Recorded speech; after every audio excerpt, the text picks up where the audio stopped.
Breaking news చూస్తున్నాం. తెలంగాణలో పలు రాజకీయ పార్టీలకు ఈసీ షాక్.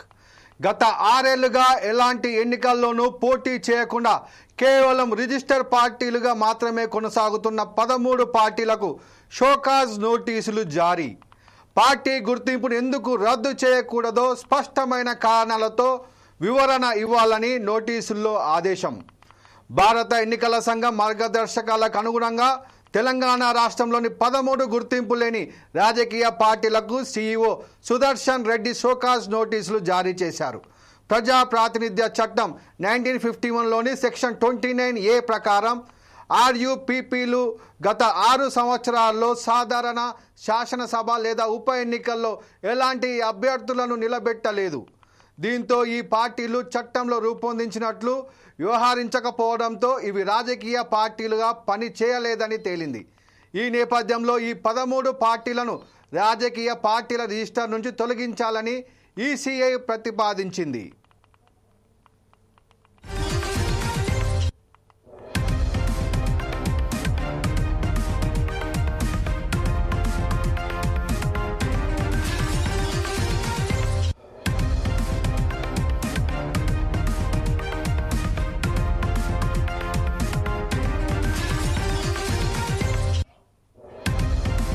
షోకాజ్ నోటీసులు అందుకున్న గుర్తింపు లేని రాజకీయ పార్టీలో Telangana Karmika Rythu Rajyam party Hanamkonda, Indian minorities political party Hyderabad, Jago party Hyderabad, national people congress Hyderabad పార్టీలు ఉన్నాయి. అలాగే Telangana Lok Satta party Hyderabad, Telangana minorities OBC Rajyam Hyderabad, Yuva party Hyderabad, Bahujan Samaj party Ambedkar Phule Medchal Malkajgiri, Telangana students united for nation party Medchal Malkajgiri, Andhra Pradesh Rashtra Samaikya సమితి పార్టీ రంగారెడ్డి, జాతీయ మహిళా పార్టీ రంగారెడ్డి, యువ తెలంగాణ పార్టీ రంగారెడ్డి, తెలంగాణ ప్రజా సమితి కిషోర్రావు కిషన్ వరంగల్కు ఈసీ షోకాజ్ నోటీసులు జారీ చేసింది.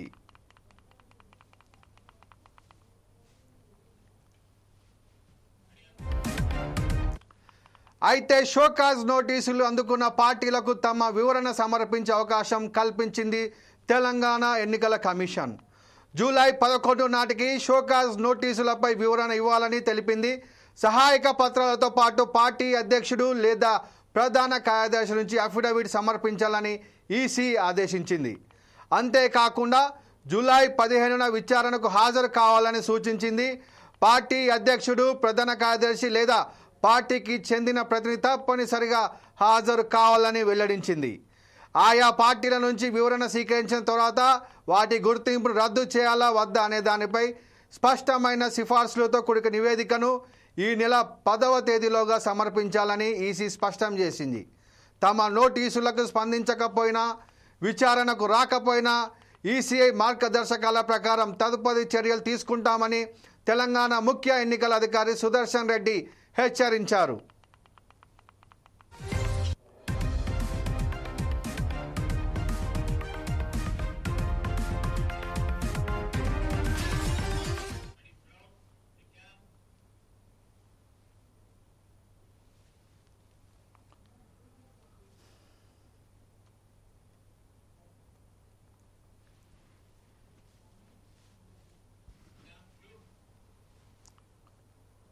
ఇదే అంశంపై మా ప్రతినిధి లెనిన్ మరింత సమాచారం అందిస్తారు. లెనిన్, చెప్పండి, తెలంగాణ లోపల ఈసీ ఏదైతే పార్టీలకు నోటీసులు ఇచ్చారో అందరికీ షాక్ కలిగించిన విషయం, దీనిపైన మరింత వివరణ చెప్పండి.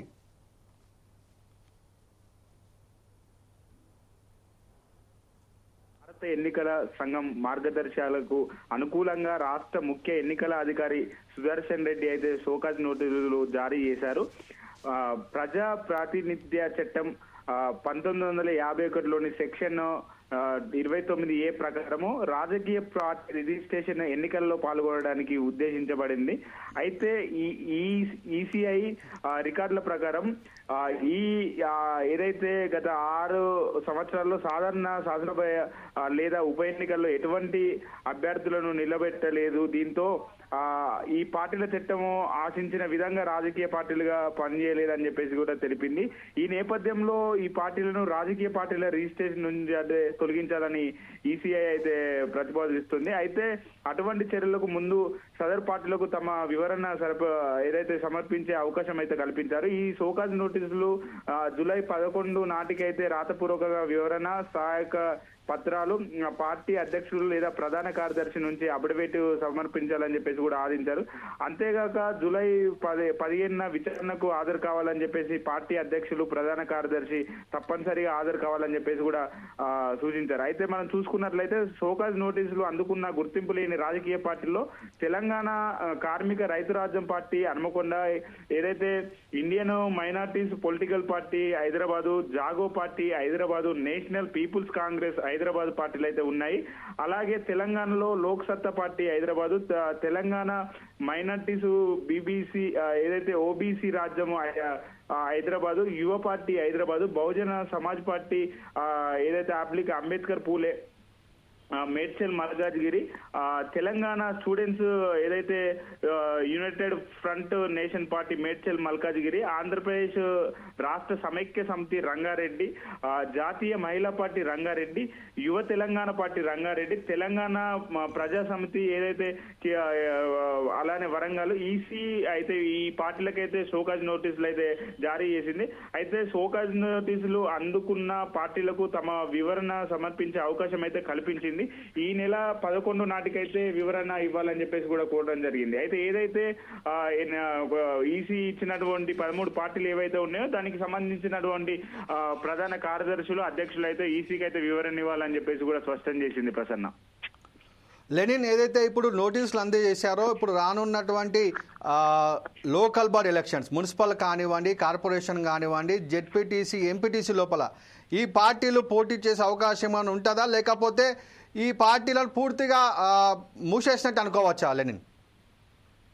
ప్రసన్న, ఏదైతే ఈసీ అయితే షోకాజ్ నోటీసులు ఇచ్చింది, తమ వివరణ కావాలని చెప్పేసి కూడా కోరడం జరిగింది. మరి వారు ఇచ్చే అటువంటి వివరణ ఎలా ఉంటుంది, తదుపరి చర్యలు ఎలా ఉంటాయి అని చెప్పేసి ఈసీ అయితే తీసుకొని ఉంది. ఎందుకనంటే ఏదైతే వాళ్ళు షోకాజ్ నోటీసులు ఇచ్చిందో దానిపైన ఖచ్చితంగా వాళ్ళు ఏదైతే సమాచారం, పూర్తి సమాచారం అందిస్తే మాత్రం ఆ పార్టీలు అయితే కొనసాగే అవకాశాలు ఉంటాయి. ఒకవేళ సమాచారం లోపం ఏమన్నా ఉంటే ఆ పార్టీలన్నింటినీ కూడా తొలగించే అవకాశాలు కూడా ఉంటాయి. ప్రసన్న, ఏదైతే లోకల్ బాడీ ఎలక్షన్స్ వస్తున్న నేపథ్యంలో మరి ఏ పార్టీ ఉంది అని చెప్పేసి కూడా ఈసీ అయితే ఏదైతే ఎన్నికల సంఘం అయితే మనం వాటిపైన అర్జిస్తుంటది. ఆ క్రమంలోనే ఇప్పుడైతే ఈ 13 పార్టీలకైతే షోకాజ్ నోటీసులు ఇచ్చింది. మరి వారి వివరణ అనంతరం అయితే ఈసీ అయితే ఎలాంటి చర్యలు తీసుకుంటది అనేది కూడా మనం వేచి చూడాల్సిందే. Thank you Lenin.